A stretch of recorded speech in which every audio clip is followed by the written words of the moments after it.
Welcome to the last breakfast. Please enjoy the video. In this video, I will show how to center a worksheet horizontally on Excel. Go to Page Layout, click Margins, then Custom Margins and check Center on Page horizontally. Use Print Preview to confirm alignment and switch between Portrait or Landscape to suit your sheet. This method keeps columns centered without changing column widths and works for single sheets or selected areas to ensure professional printed results every time.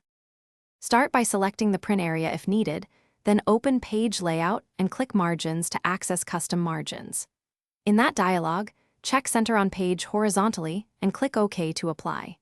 Use Print Preview to confirm the sheet sits centered on the page and adjust orientation or scaling if parts still shift. This straightforward approach avoids manual column resizing and keeps your printed page balanced and tidy every time. If centering doesn't look right, inspect for hidden columns, extra page breaks, or stray objects that push content off-center.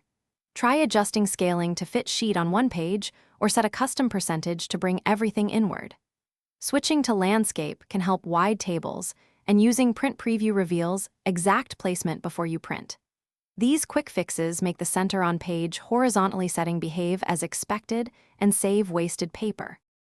Thanks for watching. If this was helpful, leave a like and consider subscribing. See you next time.